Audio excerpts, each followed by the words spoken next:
Good morning, everyone. I'm meteorologist Charlie Ironmonger. Thank you so much for joining me today for your 9 a.m. news and weather update from the First Alert Desk.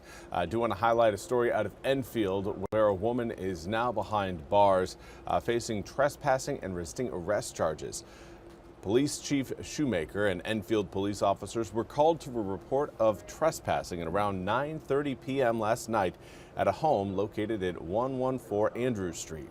Now, when officers arrived, they say the homeowner told them he could not get his former girlfriend, LaShonda Lynch, to leave the property. According to police, the homeowner told officers that Lynch had initially threatened him with a kitchen knife. Chief Shoemaker asked Lynch to leave the property and not return, but she came back, which prompted the homeowner to call for law enforcement again. Officers came back to the house, and while trying to arrest Lynch, police say she was flailing her arms in an attempt to pull away and hit Chief Shoemaker. Lynch was charged with second-degree trespassing and resisting a public officer. Lynch was taken to the Halifax County Detention Center and was denied bond because of prior charges and court dates. And now we want to turn our attention to the ongoing situation between Israel and Iran.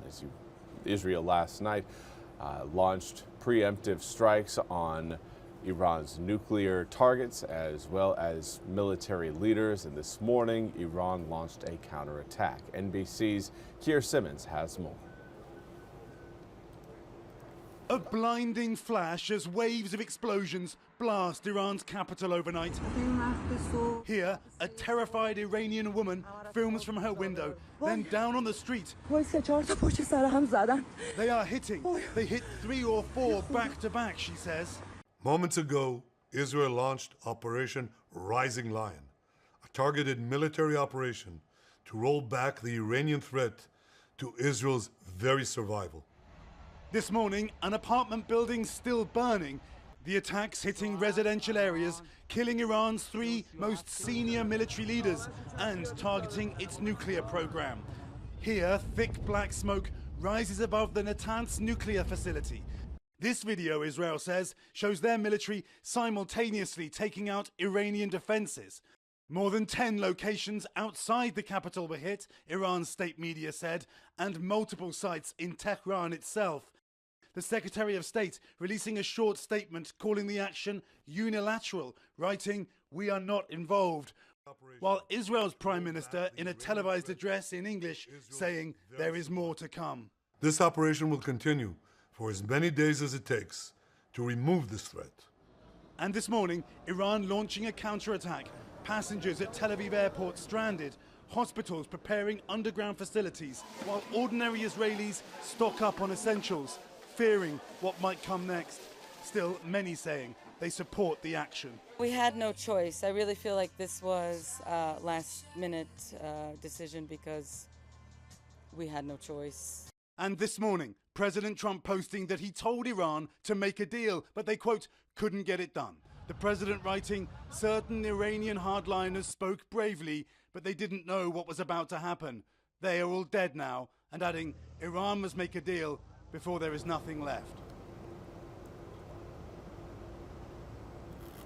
And that was Keir Simmons reporting. We now turn our attention to your weather forecast, where today it's going to be a little bit more cloudy, and we're going to have some showers and storms moving into eastern North Carolina through the middle of the day into the afternoon. Get ready for, again, a bit of a wet weekend, starting, of course, today on Friday. Why not kick off the weekend rain a little bit early? 79 degrees right now in Greenville, comes with a southwesterly wind at about 3 miles an hour, but a dew point that matches that 79-degree air temperature. 83 degrees is what it feels like because of that high humidity. It is going to be a toasty day, but right now looks like a beautiful one down at Morehead City. Again, Big Rock going on day 5. I do believe most of the boats should be going out today. Right now, 81 degrees, southwesterly wind at about 11 miles an hour. Dew points in the mid-70s make 81 feel more like 87. Again, air temperatures across the east today are going to be a little bit cooler because of the cloud cover that's present over the area. But again, I wouldn't anticipate it feeling cool outside, just cooler from where we were yesterday, which for those of you who remember, into the Upper 90s to low triple digits as far as your heat index went yesterday. Now, coming up again for this afternoon, mostly cloudy skies. Will be some thunderstorms present and rain showers. Southerly wind will hold at around 5 to 10 miles an hour. However, around the thunderstorms, you will have breezier winds. Later on tonight, those rain showers again should start to thin out as we head towards 9, 10, and 11 p.m. But we can't completely rule out maybe some lingering showers even as we head through your Saturday.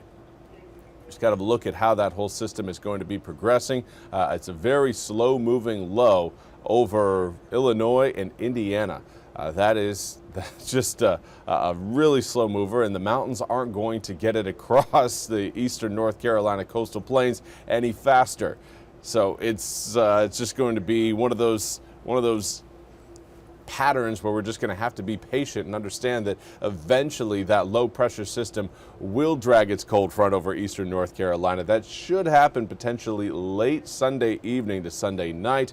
Right now by Sunday morning, that front should still be draped across the mountains. If not over the mountains, then off on the western side of the mountains. Now that will again keep rain chances in the forecast as we head into Monday after Father's Day. And then next week, we really crank up the heat into the low to mid 90s with overnight lows in the low to mid 70s, creating that potential for afternoon storms Tuesday, Wednesday, Thursday, as well as Friday.